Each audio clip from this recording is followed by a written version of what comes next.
Bismillahirrahmanirrahim. Alhamdulillahi rabbil alamin. Wa bihi nasta'in ala umuri dunya waddin wa ba'd. Ayuhal ahibba ikhwani wa akhwati fillah rahimani wa rahimakumullah. Kita lanjutkan kembali membahas ayat-ayat pilihan.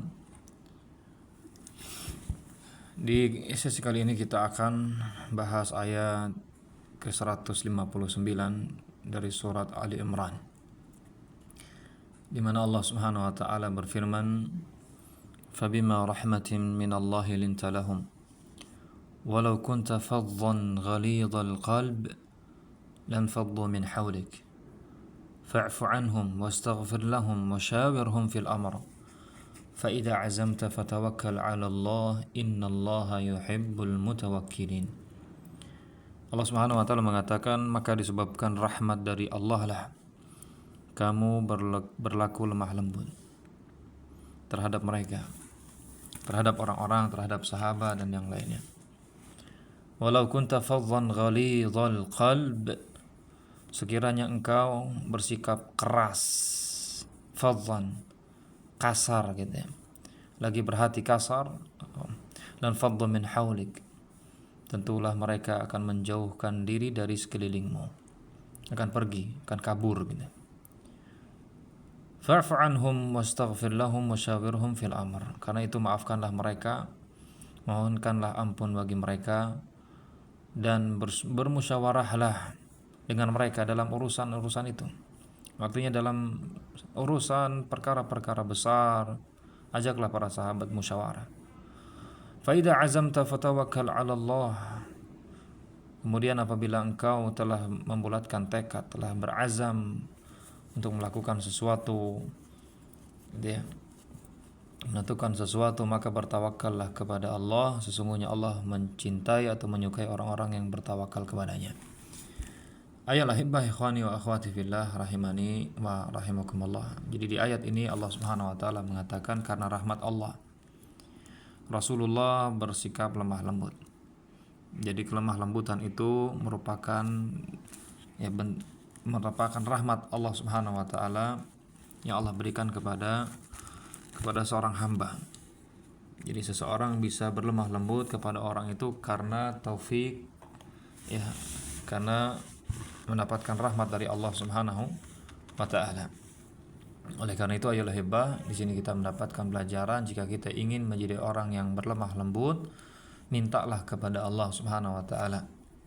Mintalah kepada Allah Subhanahu wa taala, karena kelemah lembutan itu merupakan rahmat dari Allah. Maka kita minta kepada Allah Subhanahu wa taala. Lalu Allah Subhanahu wa taala mengatakan di sini, "Walau kunta faddan ghalidhal qalb lam faddu min hawlik."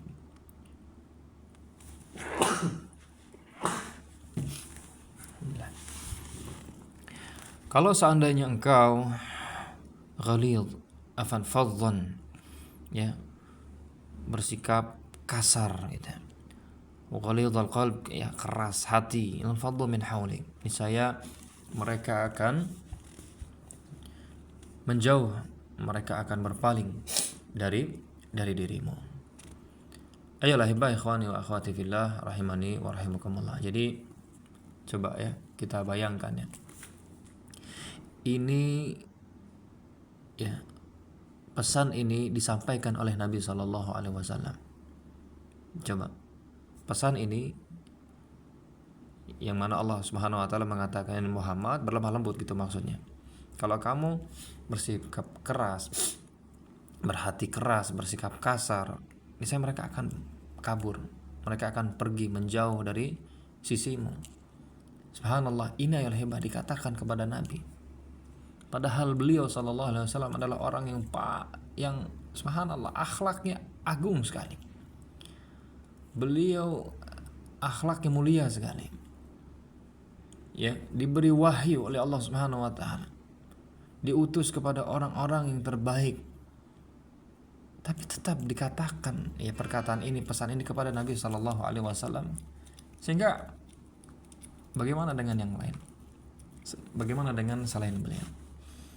Oleh karena itu ayolah hibbah ya, sebagai seorang dai, sebagai seorang yang berusaha menasehati orang-orang, hendaknya berlemah lembut. hendaknya bersikap rahmah, ya, kasih sayang kepada orang-orang. Karena ayat hebah, ya, perlu kita ingat bahwa menyampaikan kebenaran, ya, menyampaikan kebenaran itu tidak membenarkan sikap kasar. Karena ulangi lagi, menyampaikan kebenaran itu tidak membenarkan sikap kasar. Kita ini ayat hebah tidak lebih semangat dalam menyampaikan agama ini dari Rasulullah. Tidak lebih semangat, ya, menyampaikan agama ini kepada orang-orang dari Rasulullah Sallallahu Alaihi Wasallam. Tapi meskipun demikian, Rasul Sallallahu Alaihi Wasallam yang lebih semangat dari kita lemah lembut, kasih sayang. Ini perlu kita perhatikan karena banyak dai-dai, subhanallah, dia, ya, karena belum dapat taufik dan hidayah, mungkin belum mengerti bagaimana menyampaikan sembarangan gitu ya. Dia tidak melihat siapa di hadapannya, ya, dia tidak memilih kata-katanya, dia tidak merangkai kata-kata sehingga lebih mudah diterima gitu ya. Ayolah hibah, perlu kita ingat akhlak kita, ya, sebagai dai gitu ya, akhlak kita sebagai orang yang beri nasihat itu akan menarik orang-orang kepada agama Allah, akan membuat orang-orang itu lebih cinta dengan agama Allah Subhanahu wa taala.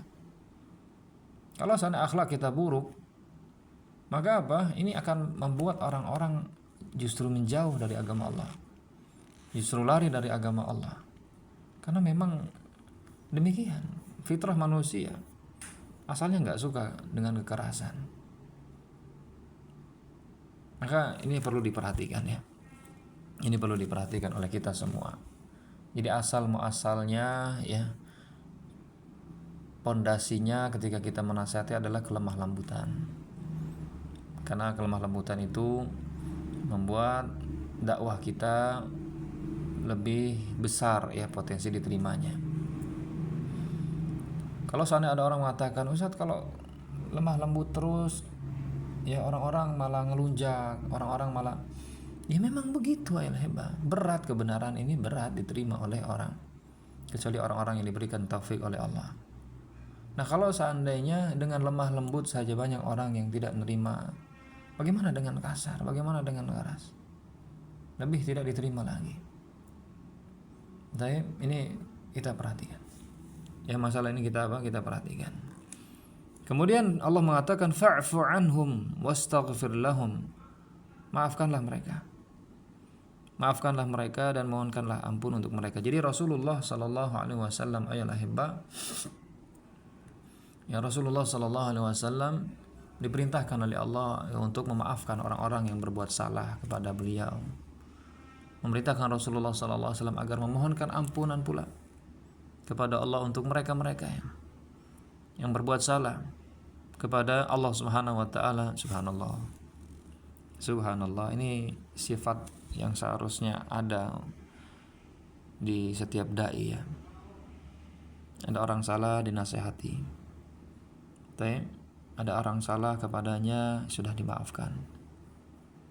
Ada orang salah jatuh kepada dosa, dia mohonkan ampunan kepada Allah untuknya.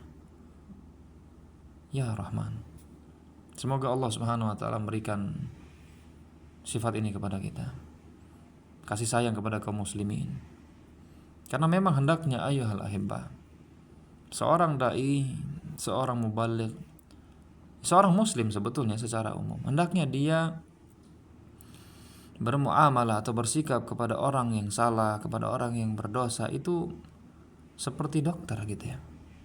Seperti dokter yang menginginkan kesembuhan pada pasiennya. Seperti orang tua yang menginginkan anaknya kembali ketika anaknya jatuh kepada kesalahan. Bukan seperti kepada musuh. Udah orang jatuh kepada salah, udah sekalian mati kalau bisa gitu ya, udah diazab, disiksa gitu. Enggak gitu, enggak gitu ayolah hibah. Fa'fu anhum wastaghfir lahum, kata Allah. Maafkan mereka.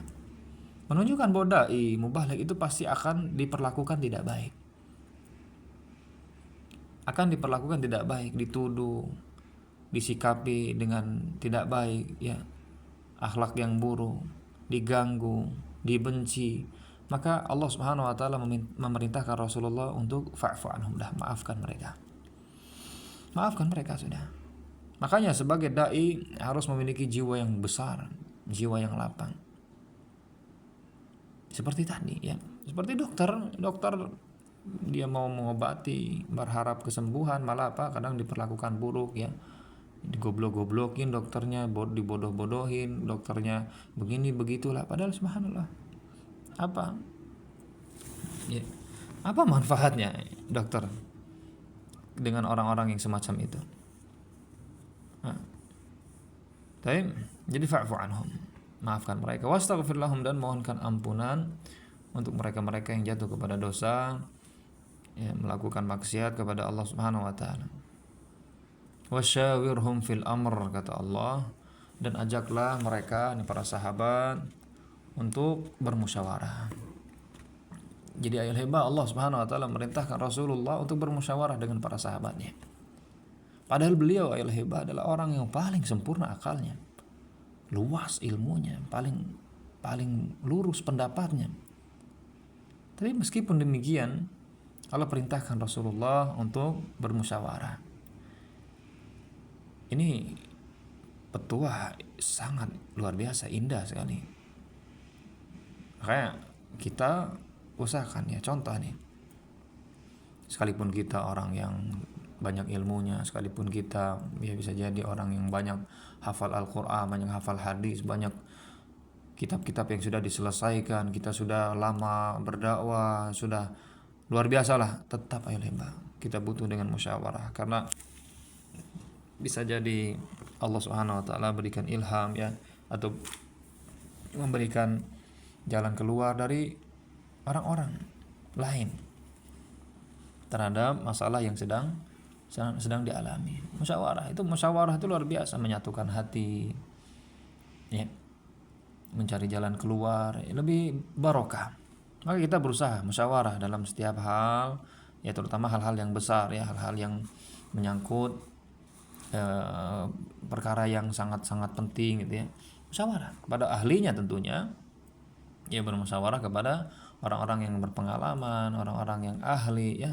Enggak semua orang diajak musyawarah, ya, tentunya orang-orang yang dia memiliki pengalaman, orang-orang yang memiliki kedalaman ilmu, orang-orang yang bijaksana. Ini perlu juga diperhatikan masalah ini. Baik.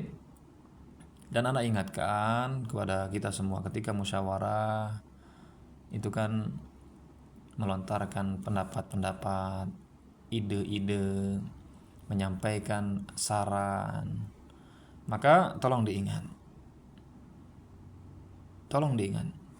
kita hanya memberikan saran, memberikan ide. Kalau seandainya qadarullah saran kita, ide kita tidak dipakai, tidak diterima, maka jangan merasa kita tidak dihargai, jangan merasa kita tidak dipandang, enggak, jangan kayak gitu. Jadi asalnya ketika kita diajak musyawarah, menyampaikan pendapat, diterima alhamdulillah, kalau memang itu yang terbaik, gitu. Kalau nggak diterima, yang sudah, ya, saya cuma menyampaikan, saya punya saran. Kalau ternyata ada saran orang lain yang lebih bagus, ya sudah. Jadi lapang juga dada kita. Jadi jangan sampai kita orangnya baperan, gitu, ya. Ketika tidak dijalankan pendapatnya, tidak diambil sarannya, marah. Kemudian, ya, dia nggak mau lagi temenan, nggak mau lagi deket. Ini orang nggak benar ini kayak gini. Jangan, ya, jangan kayak gitu.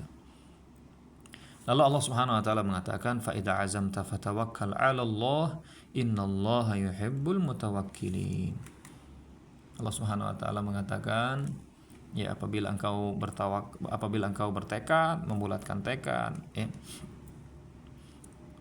maka bertawakallah kepada Allah Subhanahu wa taala. Jadi al-hibah, ya, kadang-kala kita ini dihadapkan dengan hal yang meragukan, hal yang membingungkan. Maka apabila kita sudah memilih, gitu, ya, memutuskan, membulatkan tekad untuk memilih yang ini, maka ya sudah, Kalau memang itu yang menurut kita terbaik, ya sudah, itu kita pilih. Kemudian apa? Bertawakal kepada Allah Subhanahu wa taala. Bertawakal kepada Allah Subhanahu wa taala. Perlu diingat al-hibah. Ya, Anda mendapatkan faedah ya. Musuh keberhasilan itu ada dua. Musuh keberhasilan itu ada dua. Pertama, buruknya pendapat dan perencanaan. Buruknya pendapat dan perencanaan. Yang kedua, kebingungan dan keraguan. Ini musuh keberhasilan itu ada dua. Buruknya pendapat dan perencanaan. Yang kedua, kebingungan dan keraguan. Buruknya pendapat ayat hibah ini bisa diluruskan dengan musyawarah. Bisa diluruskan dengan musyawarah. Perencanaan kita ini bisa diluruskan, dibaguskan dengan musyawarah. Minta pendapat kepada orang-orang yang sudah berpengalaman, orang-orang yang ahli. Ini bisa diluruskan dengan ini. Adapun keraguan, ya, kebingungan ini bisa diusir dengan tawakal, keteguhan tekad. Tawakal kepada Allah, sudah. Saya punya Allah. Gitu. Dan perlu diingat yang hebat, barang siapa yang bertawakal kepada Allah, maka Allah akan memudahkan dia. Barang siapa yang bertawakal kepada Allah, yakin bahwa Allah Subhanahu wa taala akan menolong dirinya, bahwa Allah Subhanahu wa taala akan membimbingnya, maka itu akan terjadi. Itu akan terjadi. Kalaupun seandainya ternyata hasilnya tidak sesuai dengan yang diharapkan, maka dia yakin bahwa inilah yang terbaik menurut Allah Subhanahu wa taala. Baik, innallaha yuhibbul mutawakkilin, sesungguhnya Allah mencintai orang-orang yang bertawakal. Semoga Allah Subhanahu wa taala menjadikan kita orang-orang yang memiliki sifat-sifat mulia dan mengampuni dosa-dosa kita. Amin ya rabbal alamin. Wallahu taala a'lam bissawab. Assalamualaikum warahmatullahi wabarakatuh.